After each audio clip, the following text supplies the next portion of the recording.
Olá, tudo bem? Sejam bem-vindos à sala. Tudo bem, Luísa? Tudo bem, Edson? Olá, se você é bem-vindo a mais o nosso encontro aqui nessa quarta-feira. Nós darmos continuidade ao nosso estudo do livro de Gênesis. E hoje nós vamos para Gênesis 10, dando continuidade aí. Na semana passada você e a Pretinha foram muito bem. A Pretinha surpreendeu. Arrasou. Então vamos lá, vamos continuar.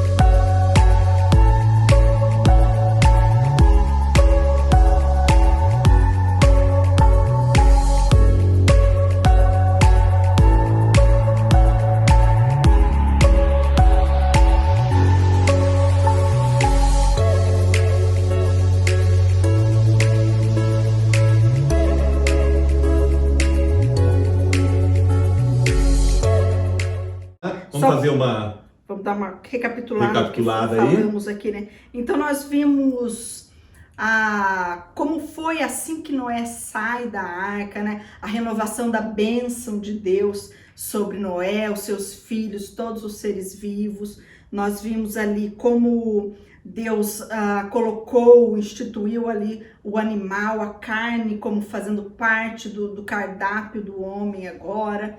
E nós vimos também o pecado de Noé, né?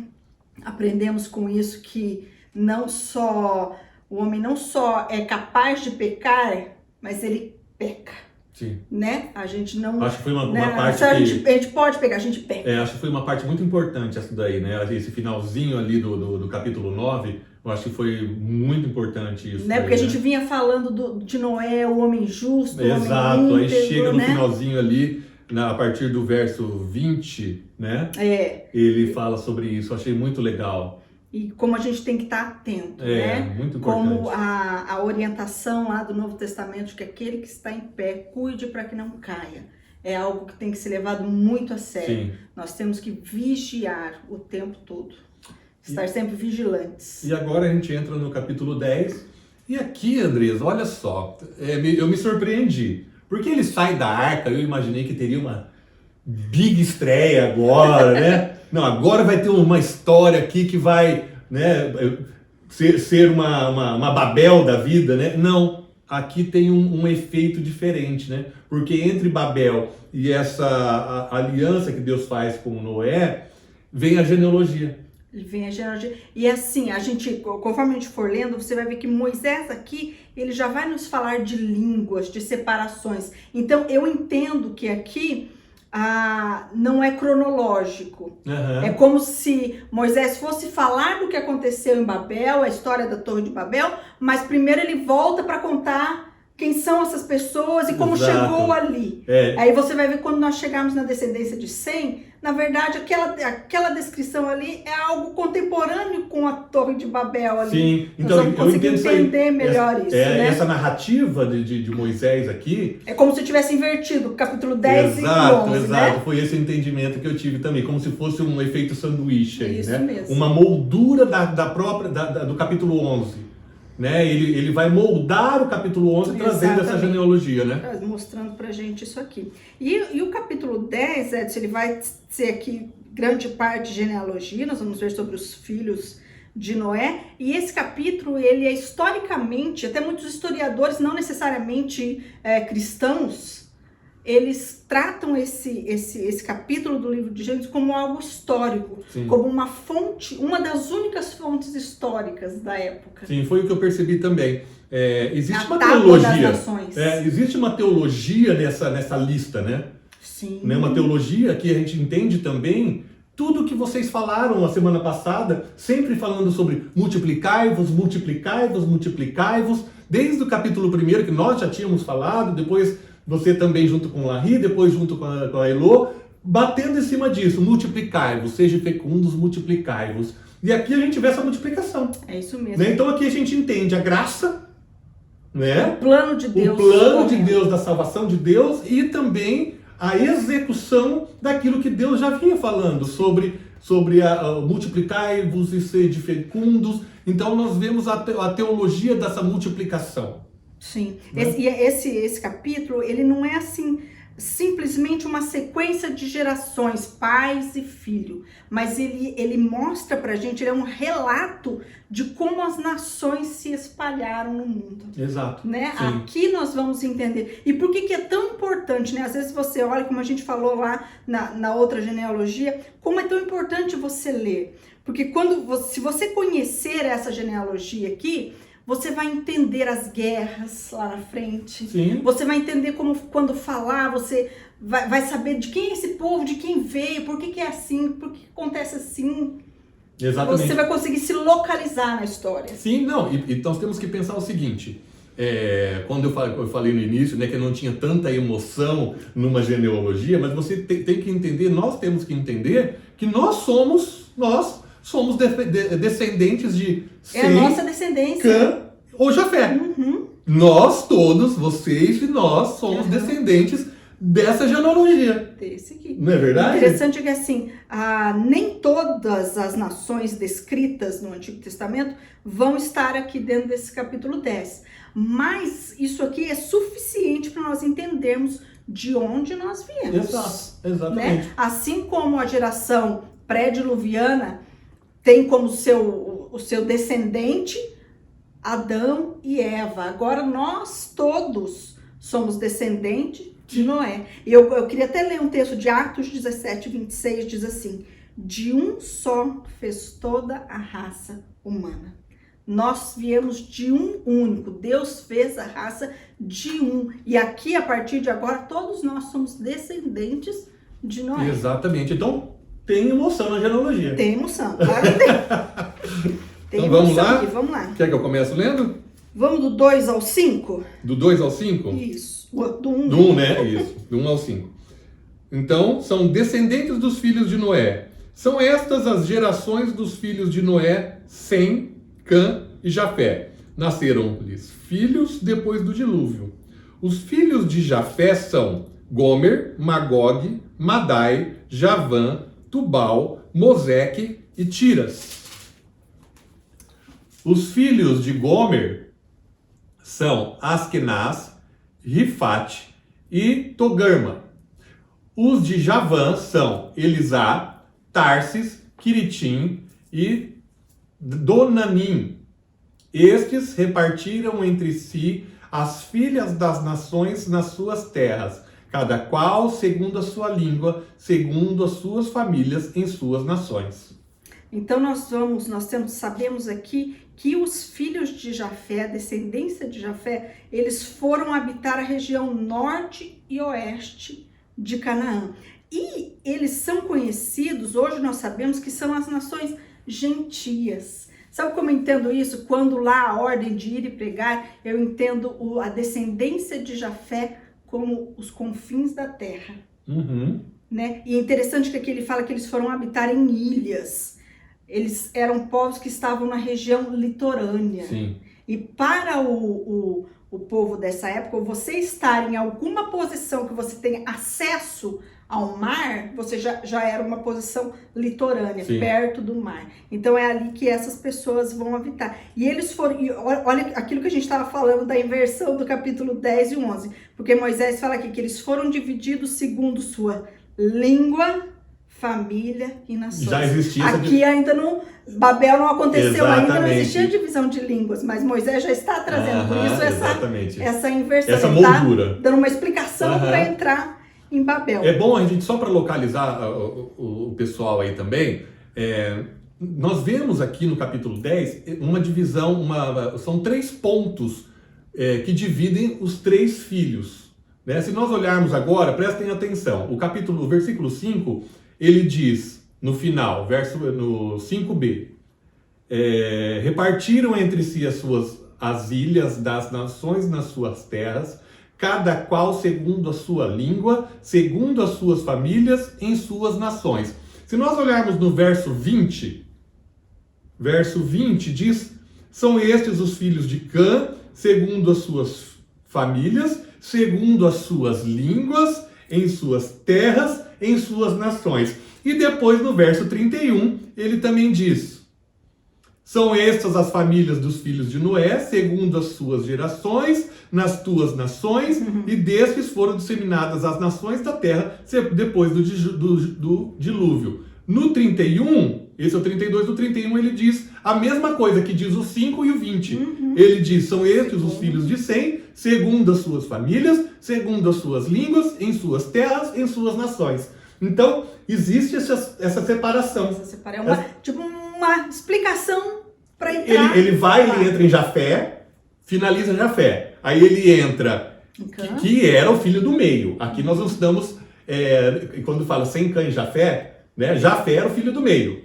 Então daí ele entra em Cã agora, que era o filho mais novo, e depois ele vai em Sem, e termina no versículo 32, em Sem, que era o filho mais velho, né? Que daí sim a Andresa vai explicar aí esse pessoal aí que saiu do filho esse povo que saiu da herança de Sem.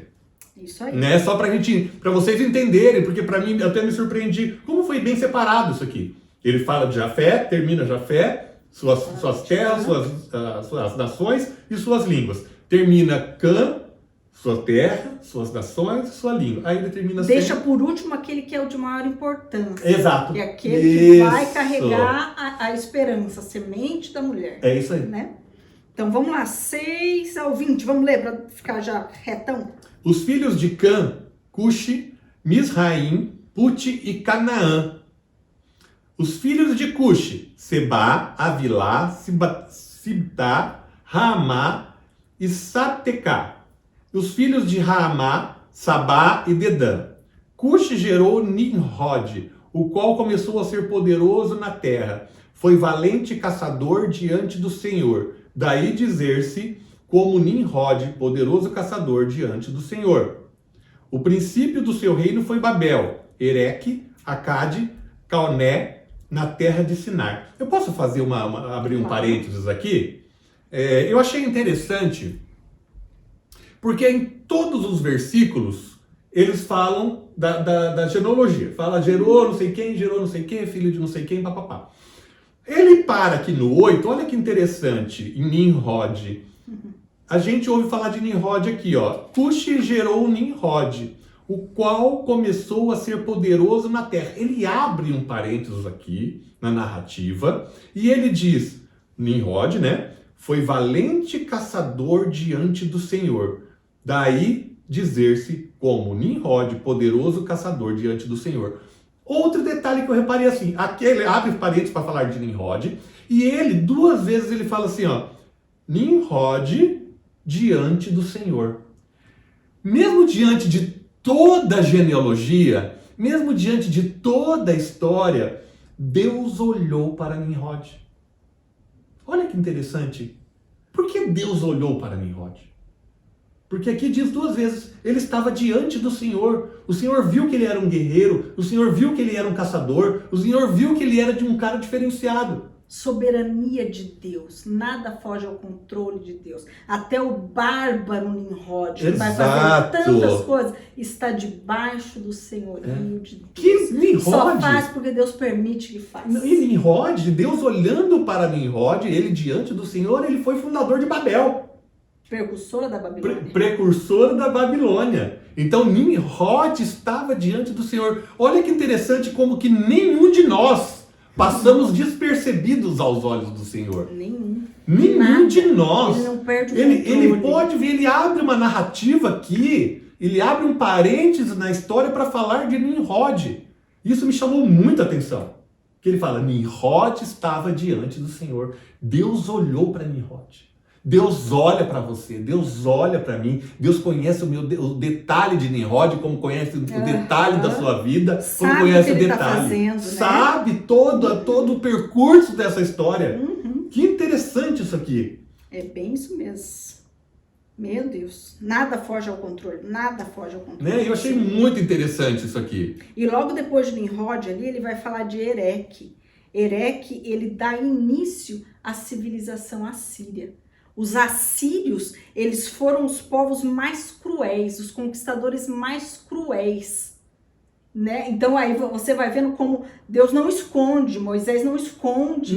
Exatamente. Como está tudo debaixo debaixo do senhorio, né? Nós vamos ver ali o Nimrod, ele tanto constrói a Babel, várias outras cidades ali, Babel que é precursora da Babilônia, depois nós vamos ver ele construindo Nínive. Exato, isso, né? exato. Então, assim, são cidades e povos inimigos de Israel. E o interessante, assim, é que são essas cidades são usadas por Deus para disciplinar um povo desobediente, né? E a gente vê também, através desse parênteses aqui, mesmo as nações se multiplicando ao redor da terra, os olhos do Senhor estão em todos os lugares, contemplando os bons e os maus. Né? Então nós vemos tudo que existe depois do Novo Testamento e tantas outras profecias se cumprindo, inicia-se aqui, e aqui a gente já consegue ver os olhos do Senhor contemplando os bons e os maus. Né? Bem interessante, no controle, né? De todas as coisas. Isso mesmo. E aqui o mundo ele vai se desenhando, né? Então a gente viu ali até os 5, a descendência de Jafé no norte, oeste, agora a descendência de Cã tá ao sul da terra de Canaã, e nós vamos assim, num resumo bem rápido assim, os descendentes de Cã, eles ocuparam as regiões que hoje são conhecidas como Egito, a Palestina que nós temos hoje, o Sudão, a Arábia Saudita, o Iêmen, e nós vamos ver a Palestina ali até hoje em guerra com Israel, a briga por aquele território, né, que faz parte da terra prometida, da terra santa, né? Ali, que Israel ainda não pegou ali, né? Então você vai vendo como Deus vai desenhando a história, e nesse desenho, o tempo todo, a supremacia, né? A soberania de Deus em todas as coisas. Sim. E aí, nós vamos ali, como a gente estava falando de Nimrod, né? Nós vamos ver ali depois os grandes impérios, né? A Babilônia e a Síria, que são as grandes potências da Mesopotâmia, que são as duas grandes potências que vão destruir Israel, que vão levar cativo, exilado o povo de Israel. Por isso a importância de nós conhecermos de onde ele vem. Da descendência que foi amaldiçoada por Noé. A descendência de Cã. Continua no 11? Vamos lá? Então, daquela terra, então ele vai lá, no 10. O princípio do seu reino foi Babel. De quem? De Nimrod. Uhum. O princípio do seu reino foi Babel. Ereque, Acade e Calnê, na terra de Sinar. Uhum. Daquela terra saiu ele para a Síria e edificou Nínive. Recobote, Ir e Calá. E entre Nínive e Calá, a grande cidade de Rezém. Misraim gerou a Ludim, e Anamim a Leabim, e a Naftuim. Patruzim. Você entende esse negócio do in aqui? É muito in aqui. É muito in, né? É porque esse in aqui que ele diz é a terra, né? Então é a terra de Patu. Sim, então é a terra de Misra, é a terra de Ludi, é a terra de Aná. Então esse in aqui seria a terra, seria a nação. Como aqui a gente usa no português, o plural é S, né? Pessoas, pessoa ou pessoas, nação, nações. Uhum. Lá eles usam essa terminologia in. Então por isso que é a nação de. Então, por isso que a gente vai repetir muito isso daí, isso chega a ser engraçado. Né? Então, Patruzim e Casluim, de onde saíram os filisteus, e a Calforim. Canaã gerou Sidom, seu primogênito, e a Rete. E aos Jebuseus, aos Amorreus, aos Gigazeus, aos Eveus, aos Arqueus e aos Sineus, aos Arvadeus, aos Zemareus e aos Amateus, e depois se espalharam as famílias dos cananeus. E o limite dos cananeus foi desde Sidom, indo para Gerar até Gaza, que você acabou de falar. Sul da terra de Canaã. E indo para Sodoma, Gomorra, Adimá e Zeboim até Laza. São estes os filhos de Cã, segundo as suas famílias, segundo as suas línguas, em suas terras, em suas nações. Aqui finaliza o Cã. Finaliza o Cã. Como a gente vai ouvir falar nessas pessoas aqui depois, né? Os cananeus, os jebuseus, os amorreus, né? Sodoma e Gomorra, uma das cidades que a gente Soa familiar aqui já, né? Esses nomes a gente já consegue identificar, né? Aqui a gente consegue entender de onde eles vieram. Sim. Se cumprindo a maldição que Noé colocou sobre Canaã, né? Vamos lá, então acho que nem... Você quer ler? Tá travando a minha língua. Não. Agora nós vamos ter aqui do 21 ao 31, nós vamos ter a descendência de Sem, que foi deixado por último, porque eu entendo que é a descendência que tem a maior importância, Sim. né? Para onde está sendo preservada a descendência da mulher. Ela é a mais importante. É dessa genealogia de Sem que nós vamos ter Abraão, né? Pessoa tão importante. E o primeiro que fala aqui no 21, fala assim: a Sem, que foi pai de todos os filhos de Éber, irmão do mais velho Jafé. Éber, aqui nós entendemos de onde vem hebreu. Na Bíblia, às vezes, nós vamos ver o povo de Deus sendo chamado como Israel, como o povo semita, como os hebreus. Então, aqui você consegue entender de onde vem essa nomenclatura. Uhum. Hebreu vem da descendência de Éber. Exatamente. Esse era o povo hebreu. O povo semita, a descendência de Sem. Né? Por isso, cada hora é chamado de uma forma o povo de Israel. Esse é o povo que era o povo de Israel, que foi o povo da aliança, é o povo da terra prometida, que é a descendência de Abraão. Né? Aqui a gente começa a ver essa história, né, da descendência de Abraão, a partir dessa, da descendência de Sem. A partir de Sem. Isso mesmo. Aí no verso 25 vai dizer assim: a Éber nasceram 2 filhos. O nome de um foi Peleg, porque em seus dias se repartiu a terra.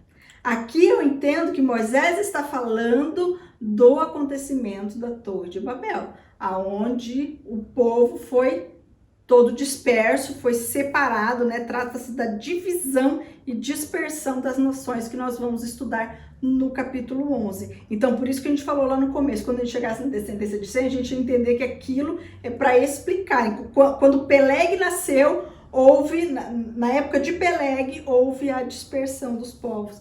A mistura das línguas, sim, né? Tudo aquilo que nós vamos estudar em mais detalhes no próximo capítulo. E ele continua, no mesmo versículo, ele diz: a Éber nasceram 2 filhos, um teve o nome de Peleg, porquanto em seus dias se repartiu a terra, e o nome do seu irmão foi Joctã. Olha que interessante o que eu achei da história de Joctã.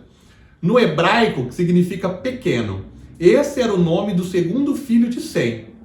Supõe-se que ele tenha sido o progenitor de 13 tribos da Arábia Saudita. Olha que interessante. Os árabes chamam-no de Catã, reconhecendo-o como um dos seus patriarcas e o patriarca da sua raça. Traços dos nomes de seus filhos podem ser encontrados em vários lugares da Arábia. As tribos árabes originais viviam sem se misturar com outros povos, até que Ismael, filho de Abraão e Agar, com seus filhos, também estabeleceram-se ali. Houve então a miscigenação, e os povos daí resultantes são conhecidos como Mos-árabes ou Mostaê árabes, isto é, árabes mistos. Vem todas dessa Arábia, da Arábia, vem de Joctã. Meu Deus, como a gente olha a importância do nome, coisas, né? A importância do outro filho de Sem. É isso mesmo. E aí nós vamos continuar aqui, continua esses nomes bonitos, vamos seguir ali a 31. E o que eu acho muito interessante de nós falarmos aqui, Edson, é que aqui, o que a gente aprende com essa genealogia? Além de nós conseguirmos nos identificar, ver como é que está se cumprindo a promessa de Deus, como todas as coisas vão se cumprindo e vão se encaixando, eu acho muito interessante aqui, ó, que fica para nós que Deus é o Senhor das nações, né? Que apesar de homens como Nimrod, por exemplo, que é chamado a atenção aqui, Deus está acima da geografia, Deus está acima da história, Deus conduz todas as coisas, né? E assim, todas as nações pertencem a uma mesma família. Todos nós viemos de uma mesma família. E o fato de nós olharmos hoje e vermos que existem nações mais ricas, nações mais pobres, não significa que elas são melhores ou superiores. Todos somos iguais. Todos viemos de um único lugar, né? E Deus tem um propósito para cumprir através das nações. Porque nós vamos ver aqui que Deus usa essas nações que nós vamos ver perversas, que dominam por certo tempo Israel, que escravizam, né? No mesmo tempo que nós vemos Deus separar Israel. Israel foi separado como povo para que através dele o mundo falasse de Deus, para se manifestar ao mundo, né? Para que o Messias viesse através desse povo. Mas Deus também usa as outras nações, até as perversas, como Babilônia, Egito, Médio Persa, para cumprir essas promessas. Para cumprir aquilo que ele prometeu lá no início. Exatamente. Lá em Gênesis 3, né? Então nós vamos ter Deus usando governantes pagãos, como usou Nabucodonosor, como usou Círio, como usou César Augusto, né? Como a gente vê lá o coreaninho lá. O Pitinho 1. Biden, Lula, tudo Deus usa para cumprir. Nós temos que entender também que aquilo que é mal, que aquilo que é sórdido, que nós vimos aqui tantas histórias, né? O povo de Israel ficou cativo 70 anos na Babilônia, mas Deus usa disso para cumprir. Sim. Deus usa isso para ensinar, para demonstrar ao seu povo que estava rebelde, que não obedecia, que se afastou de Deus, que afastou os seus olhos de Deus. Não, e até, né? Se a gente for trazer um pouco mais para a nossa realidade, nós somos a Israel do Senhor. Sim. Hoje, né? A igreja do Senhor hoje somos nós. Nós somos a Israel, né? Então os gentios também que estão aí, né? Que vêm lá de Jafé, os jafeitas, né? Nós somos herdeiros, sim, herança dos jafeitas, que somos os gentios. Então, igreja do Senhor. Então o propósito do Senhor se cumpre nas nações. O propósito do Senhor, que lá de Gênesis 1, crescei, multiplicai, né? Sede fecundos, é o cumprimento da promessa. O cumprimento do propósito de Deus. Nós vamos ver em todo o Antigo Testamento. São os atos de Deus na história para salvar o homem caído. Exato. Né? E ele vai se cumprindo, seja na divisão de nações, seja na multiplicação. Deus sempre continua cumprindo o seu propósito. Exatamente. E finaliza então com o verso 32, podemos finalizar com o verso 32. São estas as famílias dos filhos de Noé, segundo as suas gerações, nas suas nações. Destes foram disseminadas as nações da terra, depois do dilúvio. Essa é a nossa descendência. Essa é a nossa descendência. Né? Que legal. Eu achei que foi mais emocionante do que eu esperava. Aqui nós nos encontramos. Aqui nós nos encontramos. É isso aí. Beleza? Deus cumprindo o seu propósito nas nossas vidas. Beleza? Para nós foi ótimo. Sim. Espero que vocês tenham gostado também. Vem para a sala. Até semana que vem. Vem para a sala.